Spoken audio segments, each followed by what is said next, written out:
Joining us now, Senator Marco Rubio, Republican from Florida, 2016 nominee. Thank you so much for joining us, Senator. I know you've heard these comments from Donald Trump. Governor Perry says these comments disqualify Trump to be commander-in-chief.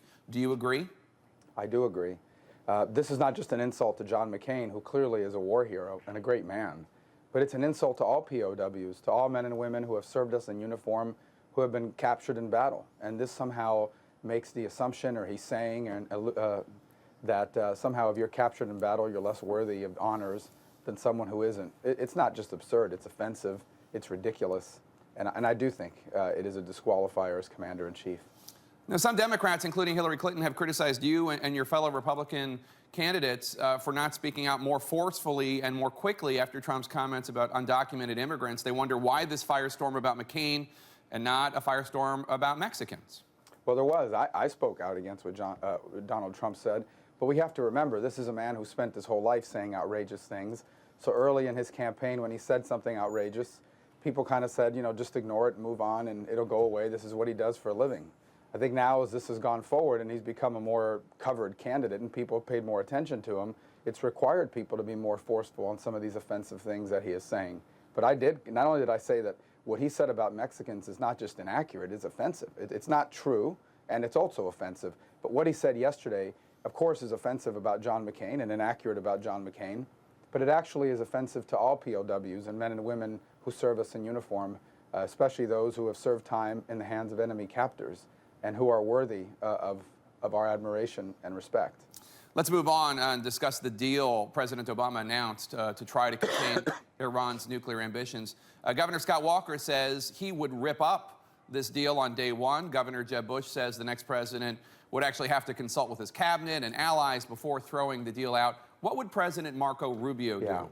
Well, I think what people have to understand is that the American portion, the U.S. portion of the sanctions were passed by Congress. They are in the law today. The way the president is going to lift those sanctions is by the use of a national security waiver. The next president of the United States simply has to undo the use of the waiver, and the sanctions are already in place, and they would be reinstated. And that's what I would do as president. You don't need to have a cabinet fully formed to do that. In fact, I'm telling everyone now that if I'm elected president of the United States, we will not use the national security waiver to hold back U.S. sanctions against Iran. Especially not as a result of this flawed deal that he is pursuing. The deal, as you point out, lots of people can poke holes in it. Lots of people can point out flaws. The Obama administration says, what's the alternative? They argue that this deal and the sanctions depend upon international cooperation. The Russians and Chinese were already talking about getting rid of sanctions. Is it not possible that this is simply the best deal any American president could have gotten? No, I don't think that's true. I think that the sanctions were actually forcing Iran to the table. I think we should have asked for a lot more. This deal violates promises the president made to the American people on multiple fronts. It is not an anytime, anywhere inspection system. It is an inspection process that will require arbitration over a 24-day period or longer that Iran can fight against and delay things. It actually doesn't have a snapback provision. It says if in fact sanctions are ever reimposed because Iran violates the constricts of this deal, any of the contracts that are already in place get to stay. It'll only be sanctions on future contracts. So it doesn't have a real snapback provision. It also, by the way, requires us to help Iran technically, economically, develop themselves as a country and become a stronger regional power. That undermines our relationships with our Arab allies in the region and, of course, the state of Israel. And we could spend all day going through the different dynamics of this deal and how it doesn't go nearly far enough, and I think almost guarantees that there will now be an arms race in the Middle East. But what would President Rubio do if allies didn't agree with it, which is what it sounds like the Chinese and Russians, the position they were taking? Would you impose sanctions on China or India for not sanctioning Iran? Well, first of all, I wouldn't call China and Russia allies.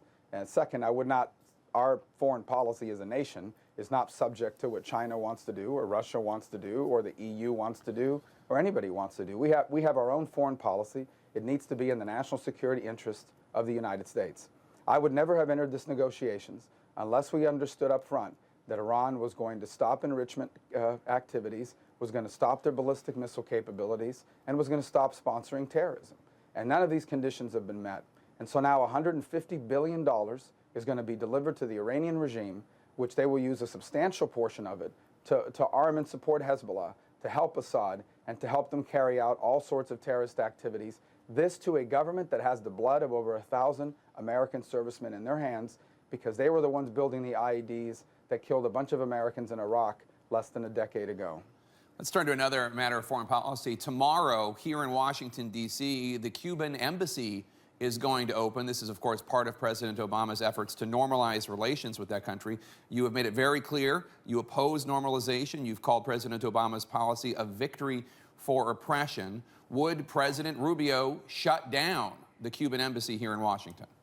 I would end the diplomatic relations with that anti-American communist tyranny until such time as they actually held a democratic opening in Cuba, allowed people to organize independent political parties, have freedom of the press and freedom of expression. In fact, all these conditions are laid out in the law right now in the Cuban Democracy Act. The president is, in his opening towards Cuba, is violating existing law. He is ignoring existing law. And there are a host of conditions that would have to be met before, under my administration, we would have normal relations with Cuba. And that would include the return of fugitives from American justice that are now in Cuba. And that would require the political openings that I've outlined. And that would also require an ending of the intelligence facilities inside of Cuba by both the Russians and the Chinese that use the island of Cuba to spy against American facilities in the southeast United States. So I'm assuming amidst all that, the U.S. embassy, the Cuban embassy in Washington would be shut down because you would end diplomatic relations. Look, they've had an intersection there for years, and that function will continue. I don't think, other than their parties being better attended, I'm not sure what the difference is going to be between what we had before and what we had now, except that this recognition somehow sends a message to dissidents and others around the world that the United States accepts the Cuban form of government today as a legitimate form of government. I do not. I believe the people of Cuba deserve what everyone else in the Western Hemisphere has, democracy. Let's turn to immigration for a second. I know this might be a bit awkward because you just defended him very strongly, but Senator John McCain had some not so nice words for you in a recent interview with the New Yorker magazine. The two of you worked together on immigration reform in the Senate, of course, but when asked about your leadership style, McCain, quote, licked his finger, held it up in the air and laughed, referring to which way the wind blows. He said, Rubio backed away from it. I wanted to give you an opportunity to respond. That's just John McCain being John McCain. Here's the end of the day, is that bill had no chance to pass in the House. I repeatedly warned the people working with me. You can go back and see the record. I told them, if this bill is not stronger on the enforcement front, it will go nowhere. That's exactly how it played out. And as a result, we've made no progress on immigration reform.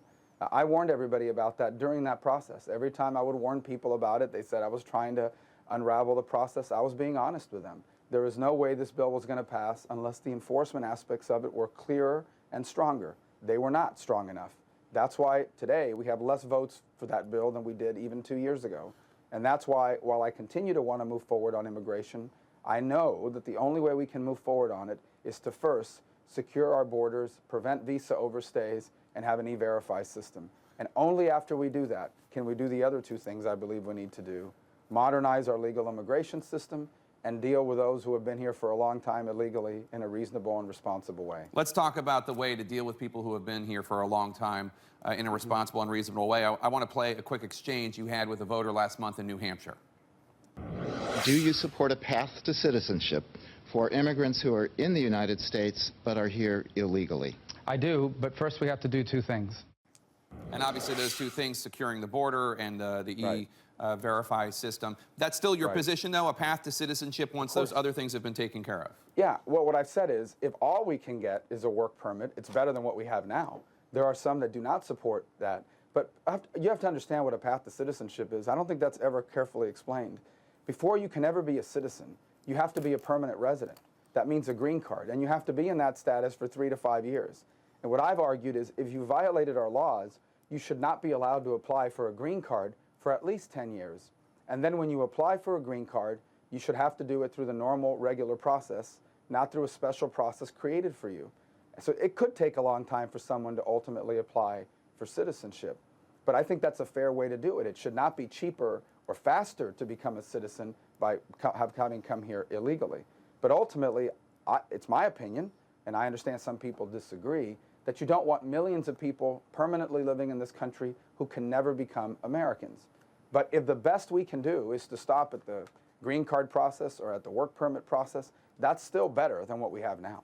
There seemed to be a big chasm in economic policy that came out over the last few days. I wanted to ask you about Secretary of State, former Secretary of State Hillary Clinton took on what she called the sharing economy, companies such as Uber and Lyft that use contractors, not employees. In your book, you have a chapter entitled Making America Safe for Uber, and you're embracing these companies. What's wrong with Hillary Clinton's push to encourage companies like Uber to offer health insurance, offer benefits? Because she's trapped in yesterday. She is trying to apply 20th century constructs to a 21st century innovative industry. We face this over and over again. You know, we're trying to regulate internet development the way we regulated telephony, you know, telephone systems 20 years ago. You cannot regulate 21st century industries with 20th century ideas. The pace of innovation is too quick. If I had explained to you what Uber was 5 years ago, it would have been impossible. 10 years ago, completely impossible. The pace of change is so fast that the ability of government to keep up with it, it just can't. And her take on Airbnb, Lyft, Uber, these sorts of things is a perfect example of someone who's trapped in the past and cannot understand how much the world is changing and how much it's going to change in the years to come economically. Senator Marco Rubio, thank you so much. Thank you.